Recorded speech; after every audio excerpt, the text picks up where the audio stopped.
It's been a long time. We shouldn't have left you without a dope beat. Step two, step two, step two, step two, step two. Baby girl. What would you do to get to me? What would you say to have your way? Would you give up or try again? Never hesitate to let you in. Now would you be yourself or play your role? Tell all the boys or keep it low. I say no, would you turn away or play me off? Or would you say, Best, aespa, my world. After years of cosplaying like a Marvel group, S had properly introduced us to the real world. My world is jam-packed with content, surpassing girls and finding itself cozy with savage care and budget. From graffiti tag logos, to dramatic track videos, several concept sets, a bustling Pinterest profile and an abundance of album packages, it proved to be aespa's most ambitious project to date.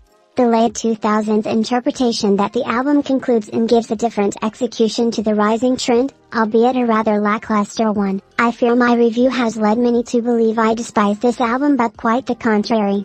It's my love for the idea and intent behind my world that fueled the burning desire I had to do such a painstaking deconstruction of the project. It's actually my second favorite creative direction from them thus far, only coming second to Savage. While there were many pitfalls, there was much to love for me when it comes to my world, hence me owning copies of it. Okay, NINI'S, Expergo. Much like aespa, NINI'S was a group that had to claw their reputation out from the dirt given multiple plagiarism allegations that flooded the group's debut. As a huge critic of the group during their rookie year, I had decided to write off any releases moving forward with expectations that it would always feel like a dollar man's version of a concept someone else did much better. I had made some offhand commentary somewhat after their debut regarding the one aspect I loved and felt like should have been expanded on, the pick and mix donut shop. It was the only original idea in the bunch of stolen work and one that was genuinely fun to watch. At the time I had inquired why the company didn't solely focus the debut on it rather than mixing a bunch of other people's ideas into the pot quite terribly. I was mildly surprised when promotions began for their first mini-album and the donut shop appeared again in concept film Secret of Sweet Oasis. This short clip is the best piece of media attached to NINI'S name, introducing a new formula that highlights all the group's strong points. For starters, the cross between livestream and newscast aesthetic was brilliant given that most teens and young adults do get their more important, worldly news from apps like TikTok and Twitter rather than the traditional TV route. Furthermore, Huan as Mixtopia's dry and sarcastic news anchor only heightens the charm of the entire segment as she slowly unveils the plot of the album. Shortly after we transition back to the Pick and Mix Donut Shop, where we receive these very trippy angles of the girls wandering around this very abstract, colorful environment filled to the brink with sweet treats. Afterwards, we see them begin to get a little curious, digging into drawers and finding files labeled evidence. Everything about Secret of Sweet Oasis has a very modern day, ordinary kids meddling into some magical dystopian world that they have no business having knowledge of. It was perfect for me. Unfortunately, where this album's creative direction stumbles, it falls face first into a puddle of mud. The logos are okay but nothing innovative or enough to write home about at least. In fact, I pray one day Planet Cosmos will disappear out of existence and become a form of lost media so it won't haunt me at night every time it's used for a Neo Y2K logo. Young, dumb, stupid lacks all the charm their concept film possessed, mirroring the creative direction of a fourth-gen group from a smaller company rather than one who claims to be the leader in entertainment. Beyond that, the main concept photos remind me much of Film. There's one set that's truly good and explores the theme a little deeper from the initial concept film, but unfortunately the rest of the work borders generic and fails to expand further on the concept visually. By time you get around to the third and fourth concept sets from these groups, the lack of imagination rises through much like oil in water. It makes you ask why money was even allocated to more photoshoots if these photos do not deepen the viewer's understanding of the concept in a visually unique and appealing way. I feel if this album stuck to the meddling kids exploring a world through hidden evidence, women and STEM feel that both the concept film and main concept set had instead of reverting right back into their tacky, generic 3D utopia, this could have been an establishing piece of work from the 60s. Instead, anytime I remember the era, It feels more like a fluke than actually hitting gold. Worst, aespa, drama. aespa promises to bring all the drama and categorically fails in multiple categories despite SM continually trying to stack the decks to benefit them. This project is painfully a bore, sucking out the last bit of campy fun that existed within aespa's brand to soft launch this super serious melodramatic image that feels played out at this point. In contrast to My World, the aspects I liked regarding this album's creative direction are so minimal that I wasn't invested enough to even sit down and give it the full microscopic review. I suspect that Hannah Diamond was on the mood board at first, given the giant's larger-than-life cityscape that felt very similar to the neo-Y2K metropolitan world that the hyperpop singer has built over the span of her career. At first I was impressed. This would actually have been how I executed My World's strange phenomenon if I was their creative director. Objectively, it's pretty, but past NINI'S, you realize how rather limited the idea was. Two members are essentially in the same location and Giselle's photos straight up feel like Queendom but at a Walmart at night. It felt like only NINI'S got to see the full potential of the concept, something that is certainly not rare if you're familiar with aespa's work at this point. Another idea I noticed was the girls all in sparkling gold crowns, reminding me of my commentary about My World and how much it reminded me of The Lion, The Witch and The Wardrobe in regards to I'm Unhappy. That paired with the puzzle there in the middle of finishing was a nice touch, but it's drowning in the sea of boring, dull chic Y2K wardrobe that feels like a repeat of Got the Beats stamp on it. In fact, the entire concept just feels like Stamp on It with a higher budget by the end, ultimately disappointing me enough to fear what's to come for the new year. SM is stuck in this cycle of concept repeating, themes no longer being important as each new release blends into another in one way or another. Even with Lee Solman's removal, there's an underlying issue within the company's now multiple creative teams that seems to be less willing to set boundaries on concepts that are foreign to certain groups. It's exhausting, but I'll be making a much more in-depth opinion piece regarding that soon. Back to drama. Unlike My World, the amount of content offered for drama feels rather bizarre and a bit overindulgent, especially in comparison to what Red Velvet would receive during the same album cycle. While My World had custom logos that spoke to some care, the logos for drama were either standard sans serif or borderline unreadable scribble marking one of aespa's worst typography errors to date. The music video feels completely out of character, from the new powers the girls possess that are boring compared to their much more unique known identities to the unnecessary amount of combat that plagued Girls' music video. This just doesn't feel fun to watch anymore. At what point does this not just become an entirely different group than the one from their rookie year? I don't see how drama is the preferred comeback creative direction-wise amongst general viewers. My World was at least fun to watch along. Drama's promotional cycle just had me asking when it was going to end. Also, stop forcing any aespa member that isn't Winter Act. They are not good at it and I'm sick of y'all acting like they are. Especially Giselle. Have some standards please. Best, Cho, Howell. It would be a robbery if I didn't place Cho's debut under Best. It doesn't do anything wrong and it's honestly very gorgeous. I think why I could care less about it is that personally, I wanted her debut to match her company's aesthetic. It wasn't bad, it just didn't pull me in. Okay, Lucemble, self-titled. It pains me to put Lucemble under OK because if I could rate it, they would have beat out Cho. There's something so sentimental about this project. The references to Luna's debut and Why Not specifically that feels like a warm hug from a friend you haven't seen in a while. The debut manages to balance the line between mature and cutesy, getting the concepts to perfectly fit all 5 members. This felt like a true predecessor to Girls of the Month and still felt like a fresh new start, rather than a repeat. The storytelling, the way they appeal to current trends and attention to detail makes it certain that I'll always return to internalize the debut all over again. The only reason I couldn't in good faith place it in Best is because the design aspect of the debut is awful. Simply put, the logo is too thin and feels tacky, and so is the album design format. I would have much rather they have plagiarized Luna's Hamgo logo and album packaging design. I mean, what is BBC gonna do? File their 600th lawsuit of the month with the $2 they stole from that Wonder Girls woman. Worst, Odd Eye Circle, version of. I mean, I don't have to go into detail about this. I spoke about why this project sucks major ass in my Mod Hoss video. I'll spare my fellow obits the pain. Best, Red Velvet, chill kill. What a chill kill, indeed. There's so much that Chill Kill offers us. Utilizing East Asian culture is rare in current day K-pop, and tapping Chogiseok was a phenomenal choice by the team, as well as other design aspects that really enhance the oriental feel. When the more modernized secular angle is introduced, it doesn't feel completely out of place due to the linear storytelling. I adore Chill Kill and its theme of surviving abuse and sisterhood. This isn't to say though, it doesn't have its issues.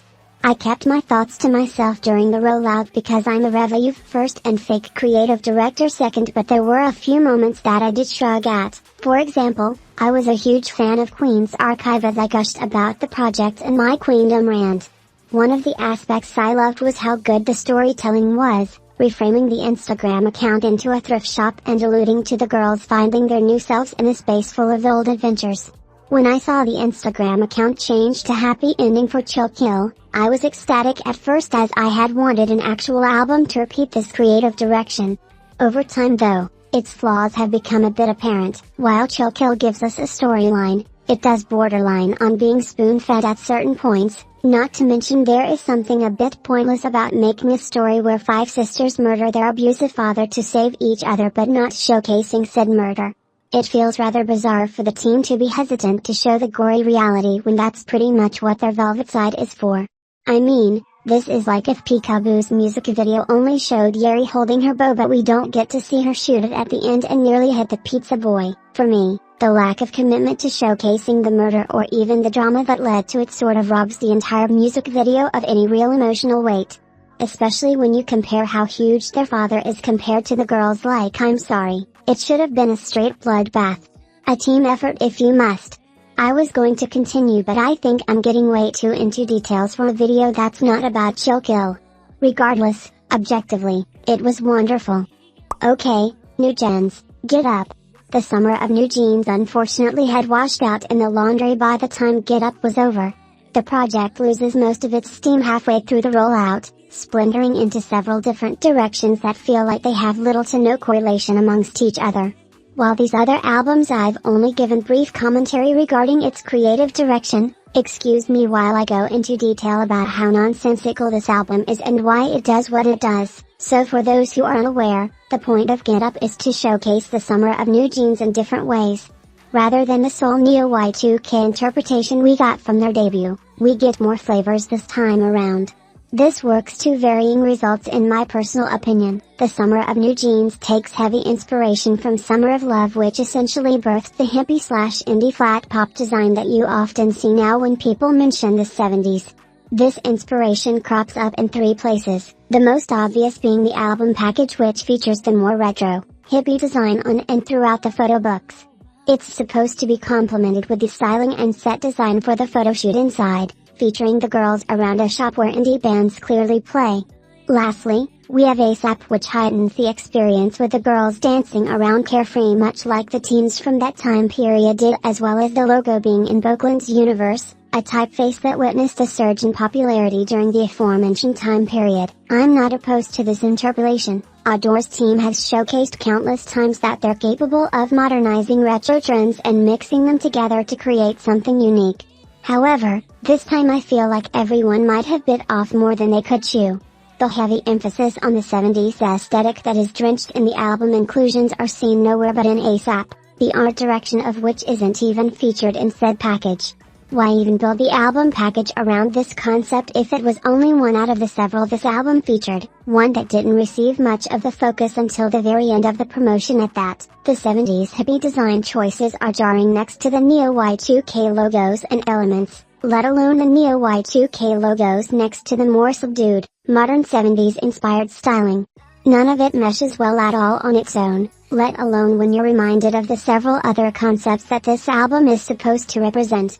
What makes this rather frustrating is the fact that blending the 70s and 2000s aren't some new radical idea. These two eras actually have more in common that most may know. For example, a lot of the architecture from the early 2000s takes direct inspiration from 70s ultramodernism. The same hippie art style we're discussing could also be found in girly media and clothing from the mid-2000s as well. Not to mention the iconic NASA worm logo from 1975 practically birthed a lot of the more sleek typography trends that you would see during the hyper-cyber age of the 2000s. We can even take it a step further, with the New Jeans representative avatars from this era. That anime art style could be found on a lot of modern releases from the city pop revival, a genre that was created in the late 1970s. It's like the team had all the ingredients to make a tasteful concoction that took inspiration from both of these eras to create something new and unique but forgot to blend them together in the end. This is quite rare for Adore, who always nails modernizing more older aesthetics like I stated previously. What I'm certain happened here was that the team only had the creative direction of ASAP to build upon, given that it was the first thing done for Get Up, and by time the album package was done, it was missing majority of the content and thus, context of the album. Even then, the problem with Get Up does not end. The Neo Y2K side of the project isn't exactly much better, lacking much of the pizzazz that the first summer of New Jeans possessed. The logos feel rather amateurish, showing less desire to take risks like their custom counterparts from last year did. None of these feel experimental or even fun, matter of fact. They all resemble something you'd see from a rookie designer who's still learning typography rather than the industry titans in Adore's lineup of artists. I mean, just the use of Planet Cosmos alone for Super Shy's logo highlights a massive downgrade from what we're used to from New Jeans. Funnily enough, the previous interesting logos from their debut are mushed in between the new ones for the sticker sheets of the album. It doesn't do much for the new logos, just reminding me further of how much more adventurous their debut was. I wish I was done, but indeed, there's more. Capitalism also makes sure to taint the album's art direction further with not one but two huge brand deals baked into Get Up. The Powerpuff Girls collab was done appropriately, working as a celebration of Powerpuff Girls media over the years and the influence the show has had on our generation. My only gripe was that the New Jeans members were designed in the newer PPG art style from the failed reboot, which was universally panned for how cheap it looked. The older PPG art style had much thicker strokes, which made the rather unbalanced anatomy of the characters look more balanced. The newer art style abandons this and thus, everything looks out of shape. I especially cannot stand what they did for Hyung's and Honey's mouths, like it's very off-putting. Even then, the product in which was returned for this collaboration weighs more in emotional impact, and thus, that nostalgia overrides the nitpicks that I have. No, it is actually the horrendous Apple collaboration snuck into this project that takes a somewhat shaky attempt at a summer concept and completely nosedives it into oblivion. ETA is horrendous. The music video brags in ads about being shot on an iPhone as if we couldn't tell by the quality of the thing. The brand placement interrupts any fun storytelling method that could have taken place. See their previous work, so MG and Hype Boy for proof of this. New Jeans' ability to visually tell a story through the use of UI design is one of their most iconic tools in their creative direction arsenal. It's pitiful that Min Hee-jin, Yemin Kim and the director allowed Apple to completely butcher that in the name of what? Saying you're the first group to represent Apple's brand? What does that mean when the product is so horrendously empty of all the charm you previously established for the group? ETA's already beyond tacky plotline is essentially thrown to the wolves in the interest of social capital, resulting in a lackluster music video and concept that was already being scrutinized to death before release. I love the idea of the gas station location along with the styling, further linking New Jeans' art direction to their much older sisters, Red Velvet, but everything else regarding ETA was a complete miss, controversy or not. But even if the Apple collaboration was taken out, ETA's concept was doomed from the start, much like Cool With You's. I fear the success of Ditto has made Min Hee-jin lose sight of the fact that New Jeans is still a girl group and not her personal art project. I tune into New Jeans to see the girls placed in new scenarios and see how they evolve beyond that. What I don't tune in for is to see them play as side characters in their own story. Both ETA and Cool With You present the audience with storylines about people we simply should not care about because this is a girl group and not a low-budget Netflix show. The directing for both of these music videos are genuinely awful, to the point that I refuse to sit through either ever again after the first watch. Neither music video takes the time to establish New Jeans' relationship with the protagonist, despite the fact that the promotional material makes you believe that all six are in leading roles. In ETA, the relationship between Eva and the girls is spoon-fed to you via FaceTime call 10 seconds before the plot begins because of it. In Cool With You, The music video seems to forget that it's a music video and not a show, and we only have 4 fucking minutes to set the stage here and comprehend what's going on. Because of that, I honestly didn't give a single fuck about Eva or the other homegirl throughout these. I mean, why would I? I have zero emotional attachment to these people, nor do NINI'S. Their interactions with these characters are minimal and very awkward, as if they are bystanders in the plot rather than active roles within the story. Both felt pointless, let alone depressing the way each ends. Did we forget what group this is? These are teens and young adults, they don't need concepts like this at all. What happened to watching Hyun send her bedazzled inhaler to her crush? What happened to Minji bantering with hers at the festival? What happened to the girls sneaking into a concert, rather than presenting us with another summer of the girls being mischievous, bold and going through the pains of teenage girl life? Adore robs them of a summer at all halfway through it. Super Shy is fun, but once again, they're just side characters in the what's happening around them. Same for ETA, same for Cool With You. ASAP and NINI'S are the only songs where the team remembered whose summer we're watching. I would rather have Super Shy, Cool With You and ETA's concepts to be from the perspective of one of the members, something they're more stronger at. It's much harder to present a story in someone else's perspective and establish that person's relationship with the faces we're already familiar with. The team understood this, hence why Ditto featured many scenes of the girls with Ban Hizo, as well as having 2 separate versions and an entire channel for the character, meant to be a representative of bunnies as well. This helps us humanize Ban Hizo and successfully allows the viewer to see themselves in her, which is the point, and does a phenomenal job of making you feel the friendship between the girls. It's all very natural, whereas the aforementioned 3 concepts have this very forced feel. None of it feels authentic, only heightened more with how much focus Cool With You put on the famous leading actress. A strategy purposely not done for Ditto because it quite literally breaks your immersion. It feels like Hoyeon and others are only there to be big names. Also, the web design this time around, much like everything else, was lackluster. A mediocre logo maker, 2 generic games and a photo section. Thanks. I hate it. Still, we got some small victories, so I gave it an okay. I just feel like NINI'S best art direction this year came from Bunnies Club, Bunnies Camp and their season's greetings, 24/7. It's disappointing that these killer ideas weren't utilized for the actual project, mainly because a chunk of it was done before these were even conceptualized. Hopefully next year will be much more stronger. Naeyeon Kim and Young Samwang seems to be gathering inspiration in their personal time as of late. Given how good 24/7 was, I suspect the next project will be a much more well-connected body of work. Worst, ITZY, Kill My Doubt. Kill My Doubt is here just because how try-hard it was in a way that made me groan loudly at moments. It's the most effort Division 2 has put into the girls yet, resembling some sort of competitive edge to live up to SM's strong creative branding over the years. It just feels like too little, too late for me, unfortunately. All the concept sets feel interesting but lack a certain punch that keeps your attention beyond the initial oohs and ahs. It still feels far too polished, not willing to step into any territory that may make the viewer see the girls in a different light, much which is ironic given the point of the album. We're told that this album's concept is the girls finding their footing after feeling quite lost post-Cheshire era. This album is supposed to be career-defining for them, yet it does nothing out of the ordinary. That On Me was pretty but has been done before, not even bothering to appropriately showcase ITZY's own personal struggles in it. None of My Business feels thrown together, not even worth mentioning.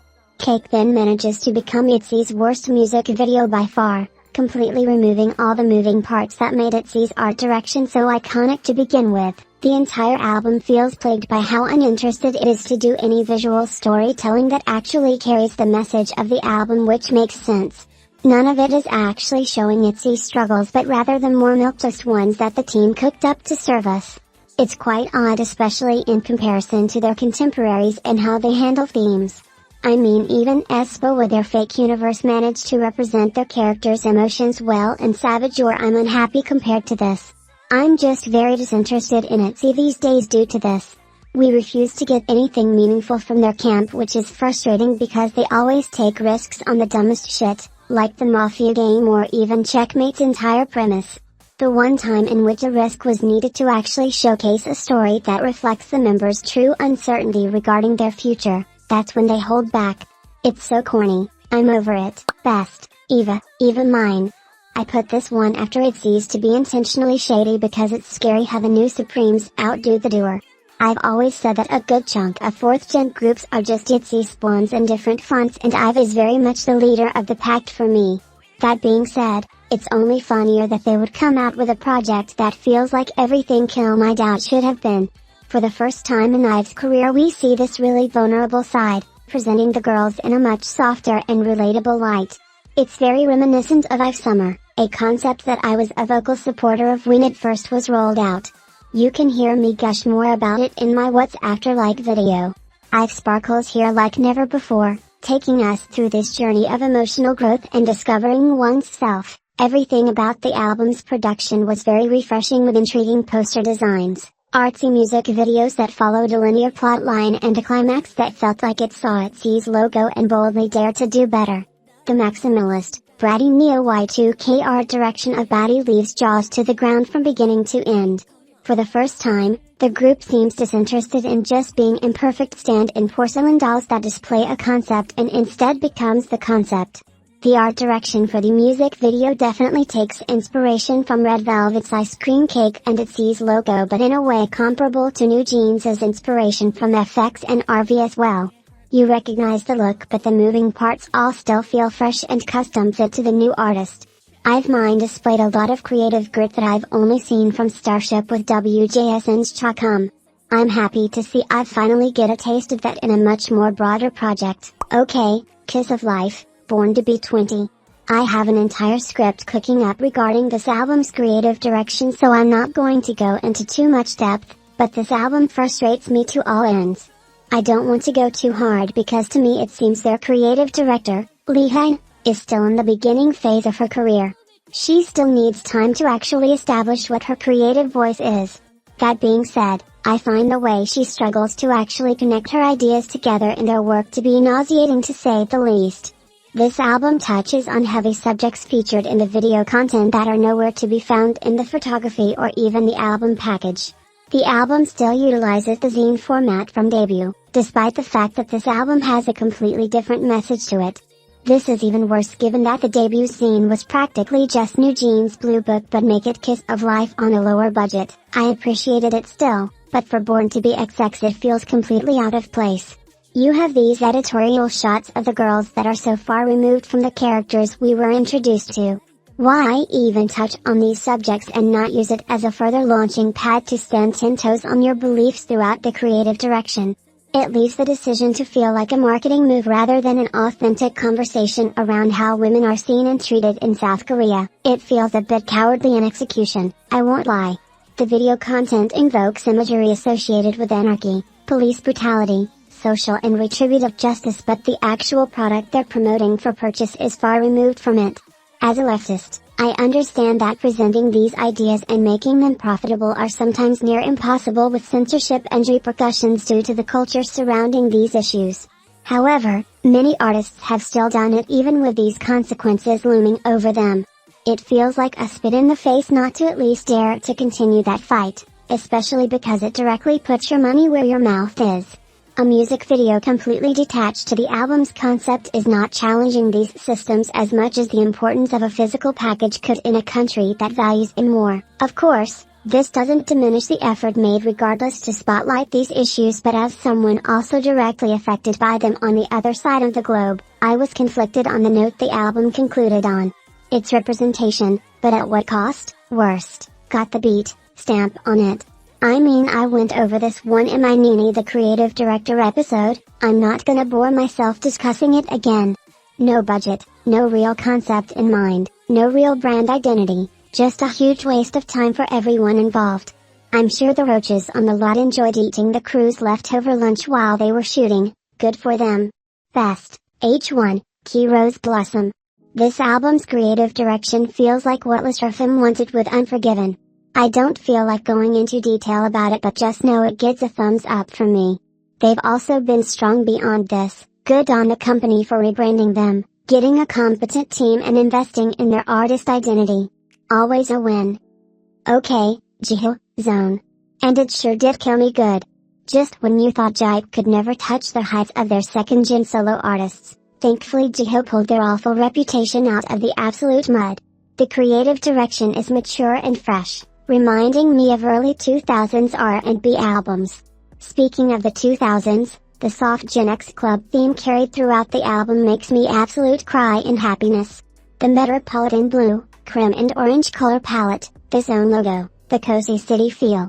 It was all perfect and felt very unique to Jihyo, rather than Nayeon's debut that at moments felt like everyone else's identity but her own.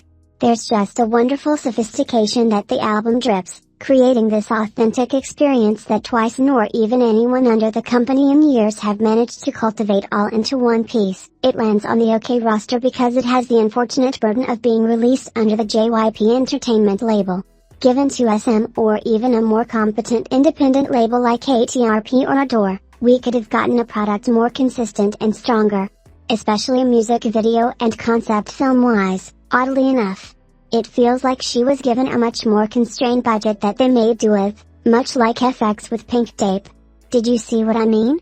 I feel like in a much more worldly art director's hands, Zone would have been much more of a moment in time than the blip it became. Still, I was very impressed. Good on Jihyo for having a better era than Twice somehow did this year. Worst, Limewire, Unforgiven. Biggest scam of 2023, by far. Borderline clickbait and deception with the turn this album takes mid-roll out, like it was actually frightening watching the content get worse and worse with each new release even down to the Eve's, Psyche and Bluebeard's YF extension. There's a lot of times in which I give commentary about a group's creative direction and clock it correctly, and I think the biggest example of this would be limewire. My opinion regarding their concept has been consistent from my What Do Concepts Mean in K-pop video to my Anti-Fragile creative direction review. Kim is an absolute menace to this group's growth. The way he just practically gives up organizing anything interesting after the first concept sets of these albums are straight up headache-inducing, not to mention, again, a fifth grader's understanding of how to do visual storytelling. It's only good this time around due to Cho Gi-seok's talent, but everything outside of his work is so mind-numbingly boring and amateur. It's actually annoying because they are worse than it's yet somehow, some way keeps sneaking their way into relevant art direction conversations because of a high fashion concept that's never even executed uniquely. Congrats, your shit looks like a Balenciaga or Blue Marine ad. What does that say about you though?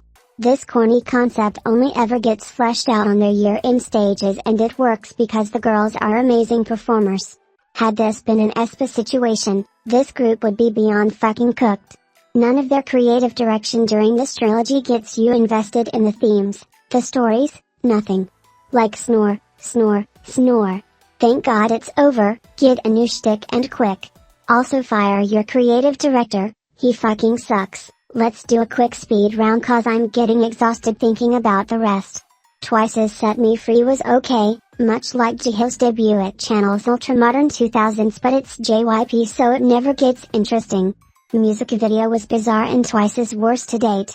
I Can't Stop Me should be grateful it now has an ugly fraternal twin to call bestie. Triple S's Assemble was okay, nothing to write home about for how nutty moon y'all go about it. It also seems like the last time Madhouse will ever put legitimate money or thought into this group. The absolute plateau creatively after this should be studied in history books. I'm talking allegedly a front for money laundering type of plateau. Both Billy projects this year were okay. Billy's video content gives Netflix, HBO Max budget while 90% of the creative direction is straight out of the production mill, and it's always jarring to see. Their creative director has great ideas but Mystic Story needs a better team who's more imaginative to present them. It all just feels like stale design trends that drags down the group's identity and branding further with each release. Lightsum's comeback felt very Pinterest coded. Very fan-made cup event design coded. I'll give them good, but I will never revisit this, like ever. Snore. NINI'S sonar so far is just a repeat of the previous shit. I'll speak on that in another video though. Hyejin's debut easily one of the worst, like dear god, please stick to the river and seas that we're used to. Nothing about this concept was handled well at all, just hacky and jarring. Nobody in the mod house camp got any skills to do anything like it. Shocks me how borderline incompetent they are at everything. Just further proves that anything that touches the decentralized dummies lacks any substance and charm. On that note, I'm done. Tell me what your best and worst was. Only the concepts, like if you niggas start chirping about music in my comments, I'ma just start banning you all from commenting. I'm over it. Bye.